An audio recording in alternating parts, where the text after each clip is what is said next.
సౌందర్య తన అందంతో అభినయంతో ఎంతో మంది అభిమానులను సొంతం చేసుకుంది. తెలుగు, హిందీ, తమిళ్, కన్నడ, మలయాళం ఇలా ఎన్నో భాషల్లో అగ్ర కథానాయకులతో నటించి తనకంటూ ఒక గొప్ప గుర్తింపును తెచ్చుకుంది. జూనియర్ సావిత్రిగా పిలువబడిన సౌందర్య దాదాపుగా 120కి పైగా చిత్రాల్లో నటించింది. 12 సంవత్సరాల తన సినీ ప్రయాణంలో ఎన్నో అవార్డులు, మరెన్నో రివార్డులు అందుకుంది. సినిమాల్లో ఇంత సక్సెస్ చూసిన సౌందర్య తన పర్సనల్ అండ్ పొలిటికల్ లైఫ్లో ఎక్కువ సక్సెస్ని చూడలేకపోయింది. పెళ్లైన ఏడాదికే తన భర్తని, సినీ అభిమానులందరినీ షాక్కి గురి చేస్తూ హెలికాప్టర్ ప్రమాదంలో మరణించింది. అసలు ఆ ప్రమాదం ఎలా జరిగింది? దాని వెనక ఉంది ఎవరు? కావాలని ఈ ప్రమాదాన్ని ఎవరైనా చేయించారా? ఇంతకీ ఆ రోజు ఏం జరిగింది? ఈ విషయాలన్నింటి గురించి ఈ వీడియోలో క్లియర్గా తెలుసుకునే ప్రయత్నం చేద్దాం. ఇక మ్యాటర్లోకి వెళితే సౌందర్య జూలై 18, 1972న బెంగళూరులో పుట్టారు. ఈమె అసలు పేరు సౌమ్య. సౌందర్యకి ఒక బ్రదర్ కూడా ఉన్నారు. అతని పేరు అమర్నాథ్. సౌందర్య ఇంటర్ హాలిడేస్లో ఆమె ఫాదర్ కెఎస్ సత్యనారాయణతో కలిసి షూటింగ్ సెట్స్కి వెళుతూ ఉండేది.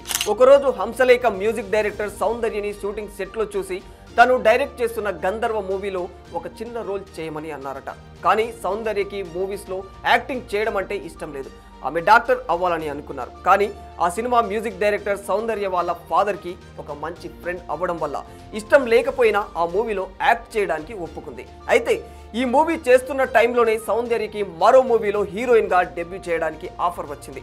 ఆ మూవీ పేరు బానాన్న ప్రీతిచూ. కేవలం కన్నడలోనే కాకుండా 1993లో మనవరాలి పెళ్లి మూవీతో తెలుగు ఫిలిం ఇండస్ట్రీలోకి కూడా ఆమె ఎంట్రీ ఇచ్చింది. అదే ఇయర్లో పొన్నమని సినిమాతో తమిళ్లో కూడా డెబ్యూ చేశారు. 1994లో యమలీల మూవీలో హీరోయిన్గా డెబ్యూ చేయాల్సిన సౌందర్య అడ్వాన్స్ తీసుకొని ఆలీతో చేయడం ఇష్టం లేదని చెప్పేశారట.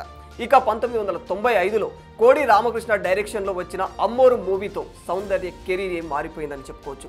ఈ మూవీ చాలా పెద్ద బ్లాక్ బస్టర్ అవడంతో చాలా మంది స్టార్ హీరోలతో ఛాన్సెస్ వచ్చాయి ఆమెకు. ఇదే ఇయర్లో అమ్మోరి యాక్టింగ్కి గాను సౌందర్యకి సౌత్ ఇండియా నుంచి ఫిల్మ్ఫేర్ అవార్డు కూడా వచ్చింది. కానీ అదే ఇయర్లో వాళ్ళ నాన్న అన్ఫార్చునేట్గా మరణించారు. వాళ్ళ నాన్నకి గుర్తుగా ఏదైనా చేయాలనే ఉద్దేశంతో తన నాన్న ప్రొడక్షన్ బ్యానర్లోనే ఒక మూవీని తీయాలని అనుకుంది. దానికోసం చాలా స్క్రిప్ట్స్ని కూడా చూసింది. కానీ ఆమెకు ఏవి కూడా నచ్చలేదు. ఫైనల్గా 2002లో ఒక స్క్రిప్ట్ నచ్చడంతో ఒక మూవీని ప్రొడ్యూస్ చేశారు ఆమె. ఆ మూవీ పేరు ద్వీప. దీనికి గాను సౌందర్యకి నేషనల్ అవార్డు కూడా వచ్చింది. ఇలా సౌందర్య తన మొత్తం కెరీర్లో 120కి పైగా సినిమాలు చేశారు. హిందీలో అయితే అప్పటి ఇండియాకే టాప్ యాక్టర్ అయిన అమితాబ్ బచ్చన్తో సూర్యవంశ్ అనే మూవీ చేశారు. ఇలా కేవలం హిందీలోనే కాకుండా ప్రతి ఇండస్ట్రీలో ఉన్న top heroes like Chiranjeevi, Kamal Haasan, Mohan Lal, Rajinikanth ఇలా ప్రతి ఒక్కరితో తీశారు సౌందర్య. మొత్తం కెరీర్లో 2 నంది అవార్డులు, 6 ఫిలింఫేర్ అవార్డులు, ఒక నేషనల్ అవార్డు కూడా వచ్చింది. ఇన్ఫ్యాక్ట్ ఏఎన్ఆర్ గారే సౌందర్యని సావిత్రితో పోల్చేవారు. 2003లో సౌందర్యకు రఘు అనే ఒక సాఫ్ట్వేర్ ఇంజనీర్తో బెంగళూరులోనే మ్యారేజ్ అయింది. ఇక 2004లో వచ్చేసి ఆమె ఆపత్మిత్ర మూవీ అయితే ఏకంగా థియేటర్స్లో 1 సంవత్సరం పాటు ఆడింది. కానీ ఈ మూవీ ఆమె చనిపోయిన తర్వాత రిలీజ్ అయింది. పెళ్ళైన నెక్స్ట్ ఇయరే సౌందర్య బీజేపీ పార్టీలో జాయిన్ అయ్యారు. సౌందర్య పాలిటిక్స్కి రావడానికి మెయిన్ రీజన్ తన బ్రదర్ అయిన అమర్నాథ్.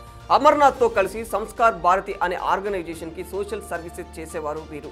ఈ సంస్కార్ భారతి ఆర్గనైజేషన్కి ఇండియా మొత్తం మీద 1200 బ్రాంచులు ఉన్నాయి. ఈ సంస్కార్ భారతి ఆర్గనైజేషన్ యొక్క మెయిన్ మోటివ్ వచ్చేసి భారతీయ కళలు, లలిత కళలు అండ్ మన సంస్కృతిని ప్రమోట్ చేయడం. దీనికి వన్ ఆఫ్ ద లీడర్గా కూడా సౌందర్య బ్రదర్ ఉండేవారు. 2004లో ఇండియా మొత్తం ఎలక్షన్స్ అడావుడి జోరుగా కొనసాగుతూ ఉంది. ఒక పక్క టీడీపీ, బీజేపీ ఉంటే ఇంకొక పక్క కాంగ్రెస్, టీఆర్ఎస్ కలిసి పోటీ చేయబోతూ ఉన్నాయి. వరుసగా 3సారి సీఎం అవ్వాలని చంద్రబాబు నాయుడు, మళ్ళీ కాంగ్రెస్ను ఎలాగైనా సరే అధికారంలో నిలబెట్టాలని వైఎస్ రాజశేఖర రెడ్డి ఇద్దరు హోరాహోరీగా ప్రచారాలు చేసుకోవడం మొదలుపెట్టారు.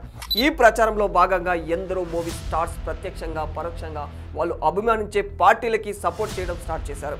ఆ టైంలో సౌందర్య బీజేపీ పార్టీలో జాయిన్ అవ్వడం వల్ల ఆ పార్టీ తరఫున కరీంనగర్ ఎంపీ క్యాండిడేట్ విద్యాసాగర్కి సపోర్ట్ చేయడానికి బెంగళూరులో ఉన్న జక్కూర్ ఎయిర్పోర్ట్ నుంచి ఒక హెలికాప్టర్లో కరీంనగర్కు బయలుదేరారు.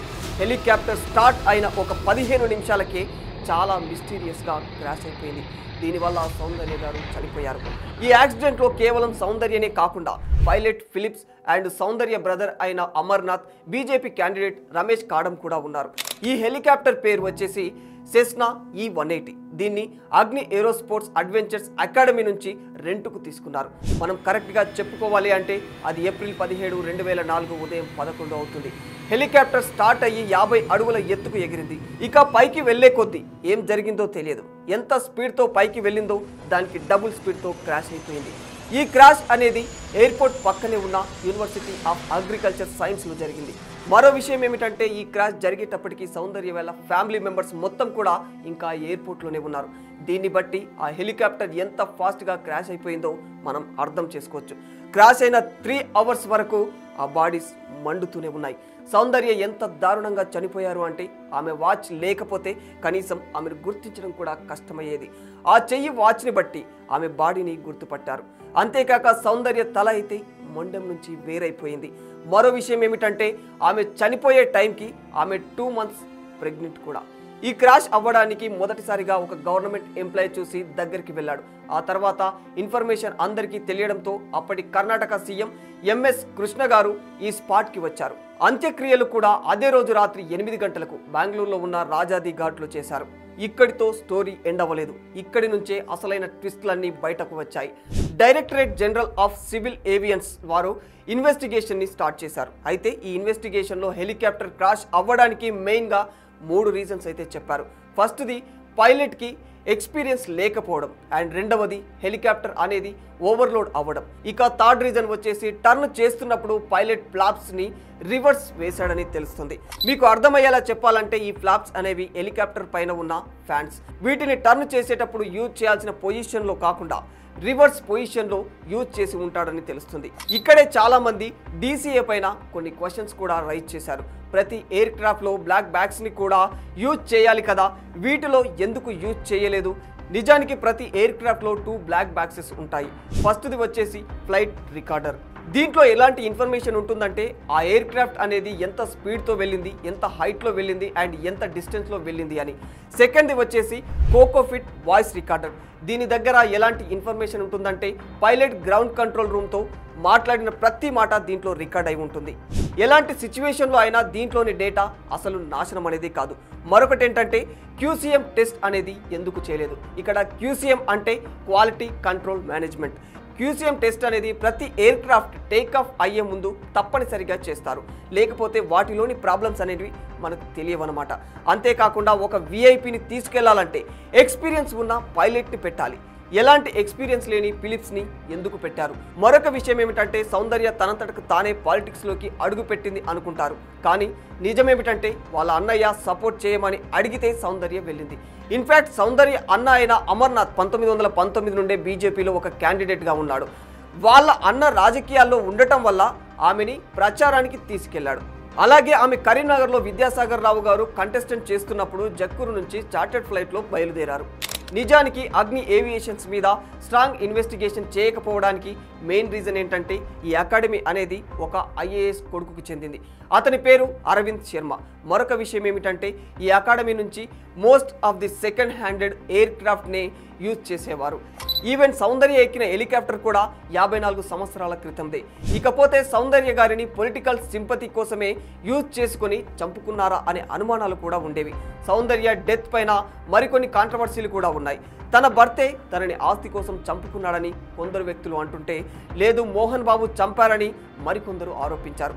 దాదాపు 20 ఏళ్ల క్రితం చనిపోయిన సౌందర్య మరణం వెనుక మోహన్ బాబు హస్తం ఉందంటూ ఖమ్మం జిల్లా వాసి అయిన ఎదురుగట్ల చిట్టివల్లు అనే వ్యక్తి తాజాగా ఖమ్మం కలెక్టరేట్కు, ఖమ్మం రూరల్ పోలీసులకు ఫిర్యాదు చేశాడు. దీంతో సౌందర్య మరణం వెనుక నటుడు మోహన్ బాబు హస్తం ఉందని వస్తున్న ఆరోపణలకు ఆమె భర్త రఘు స్పందించారు.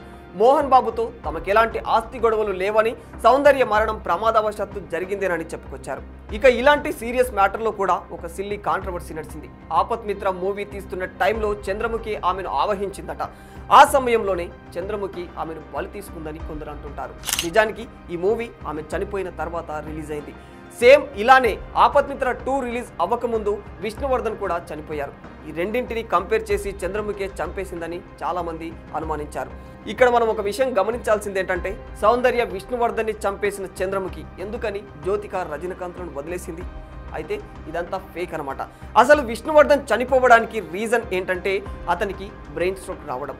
ఇక సౌందర్య చనిపోవడానికి కారణం హెలికాప్టర్లో సాంకేతిక లోపం ఏర్పడటం, ఆ సమయంలో పైలట్ కాస్త అశ్రద్ధగా ఉండడం, ఇంకా ఆమె ఆయుష్ అదృష్టం అంతవరకు ఉండడం. అంతేకాని సౌందర్య మరణం వెనక ఎలాంటి కుట్ర కోణాలు లేవనేది ఆమె మరణంపై వచ్చిన ఆరోపణలే నిరూపిస్తూ ఉన్నాయి.